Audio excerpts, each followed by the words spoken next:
Good afternoon, good evening, guys and gals, cats and kittens. I hope that you all are doing well out there today, looking out for each other, looking out for yourself, taking care of yourself, being healthy if you have to work out or whatever it is you got to do there, and that you're looking out for each other, that if you see something, that you say something. Which brings me to the case I wanted to talk to you about today. It's First of all, I think this case has a lot to do with socioeconomics.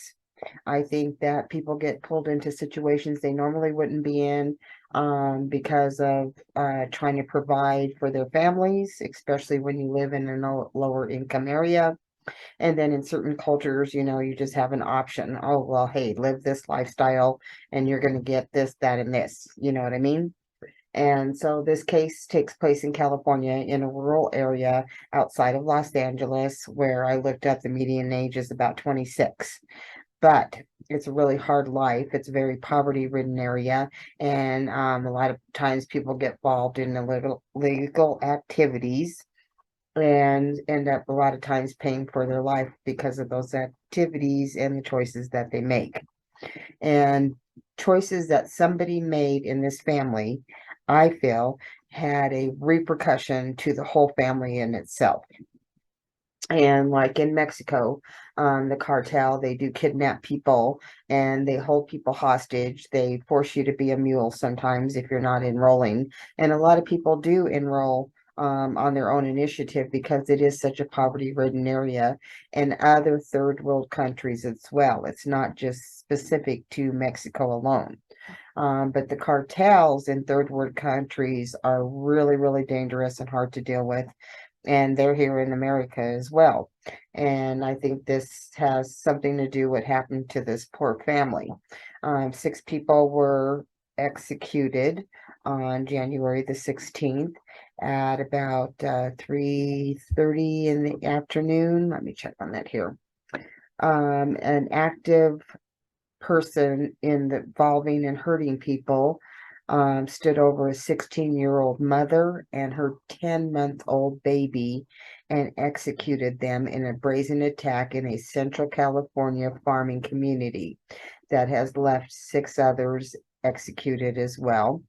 A sheriff said on Tuesday. Tulane County Sheriff Mike Boudreau said the teenager was fleeing from violence early Monday when the executioners caught up to her outside of the home in Goshen, a Central California community of about 3,000 residents in the agricultural San Joaquin Valley. And the young mother and her child were done in like you know, a very violent gangland style type of thing going on there.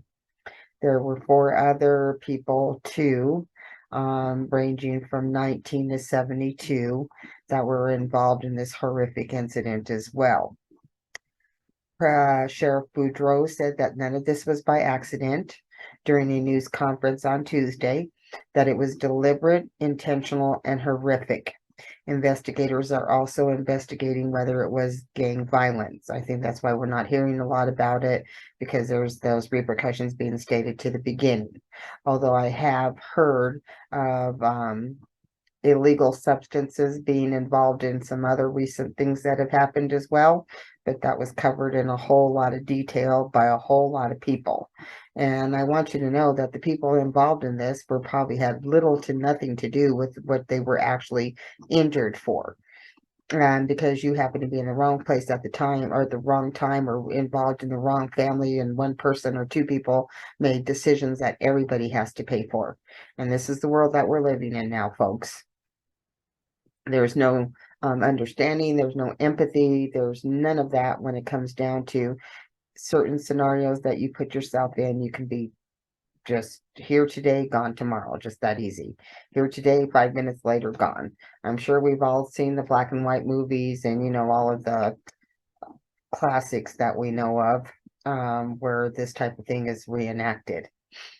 And so this is similar to a high ranking gang affiliation style of hurt on a family. And this is like trying to obliterate like a group of people so that this line of the family is just ended off. And if you're familiar with underworld activities, there's a lot to be said for that, what's going on here. And again, I can't believe the 16-year-old girl and this 10-month-old baby that just recently moved in there had anything to do with it. That's what just really pisses me off. They were in the wrong place at the wrong time. And, when you're not in a family that doesn't have a secure foundation, you do bounce around. That's probably how she ended up with a baby at 16, 10 months old. I mean, for God's sakes, people.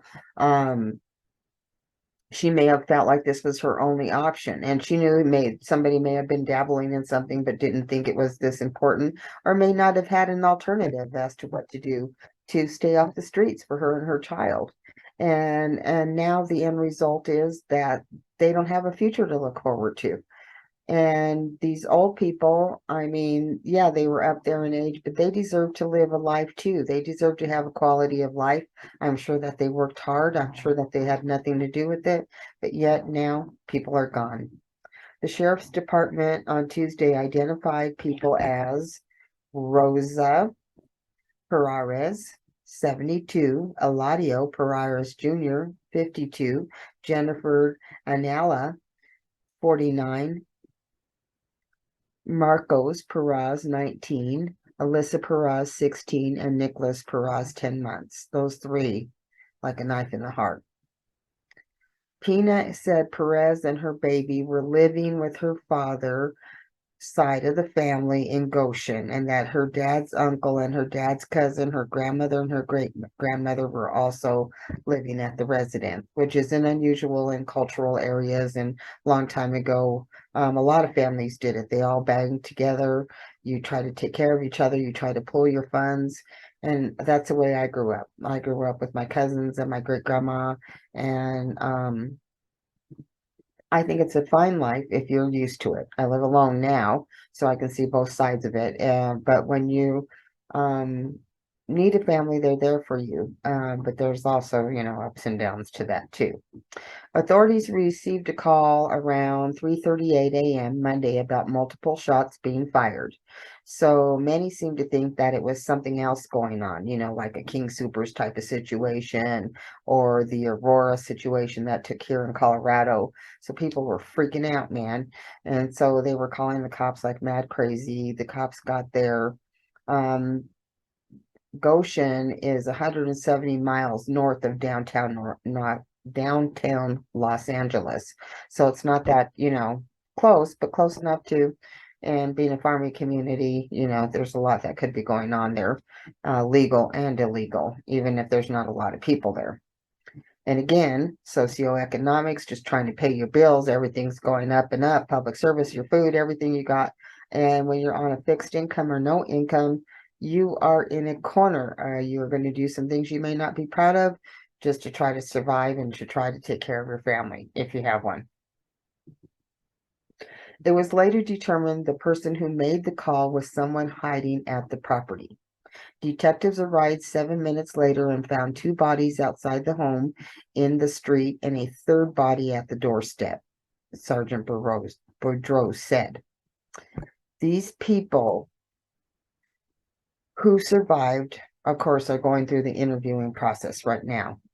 That included the man who hid in the home as the hurtful, horrific situation happened.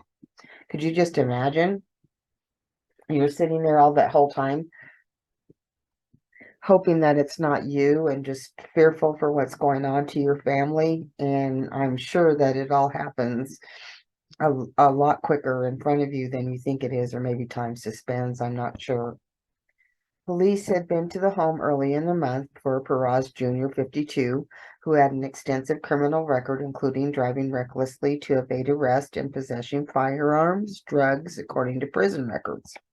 The search warrant stemmed from a parole compliance check during which investigators found shell casings on the ground.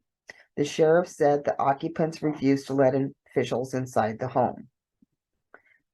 I'm not sure what to say about that, but you can imagine. They'll be just opening the door.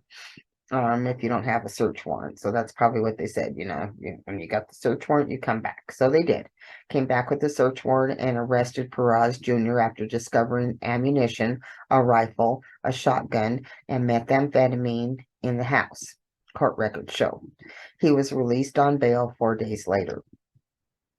Rural California is no stranger to this type of situation going on or this type of violence occurring because of this situation going on. In 2020, 7 people were fatally injured in a small rural Riverside County town where the property had been used for illegal substance growth. A common practice in that area. And again, you're trying to make money, you're trying to survive, you're trying to pay your, electricity bill, get your food on the table, and there probably aren't a whole lot of jobs out there. Plus, farming right now, where it used to be a good income, isn't that great of an income anymore. And I think it's not just happening here, it's happening all over the world. I mean, and when you watch third world countries, I mean, a lot of people result to this too. I'm a big fan of that airport show. And when you watch them, a lot of times those people have never been in trouble one time. They either have something going on in their family or they're just so damn poor that they finally reach out and they do something they're not supposed to, and then they get in trouble for it.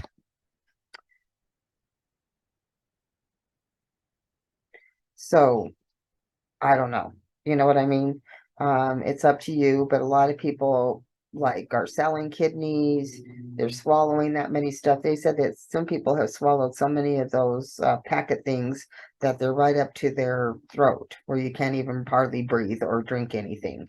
Now that's really sad. But again, I want to impress on you that it's probably a small amount of people in this family that caused a great amount of hurt for the whole family. And whatever happened, there was some kind of history or something like that because they want to obliterate this family. And I'll keep you posted on what's going on. I have faith in the sheriff. He, did mention, you internet people better not start spreading lies. But everything I put in here is strictly for entertainment and educational purposes. And the only information I put out there is what he said, because I ain't trying to lead anybody down the garden pathway. But I do think that it's important to know about this. And there was a family not too long ago that the whole family was taken off and sent off to God's good grace. So I don't know if these two have anything to do with each other, but they sure did happen in close proximity to each other and not that much time passing between each other as far as these type of things going on as well. So I'll do some investigating on that. I ain't trying to point out any names or anything like that, but it'll be interesting to see if there's anything coming from the authorities where they conclude these two cases may be involved with each other in some way or somehow. But my deepest condolences to the Perez family and their family members, to that blessed little baby. I hope everybody that's involved with them and involved in their lives, prayers go out to all of you. I know better than to assume that one is like all. So we'll look forward to providing you additional details as we hear things. Keep a positive thought. And if you see anything, please say something. You never know what kind of impact that'll have on somebody's life.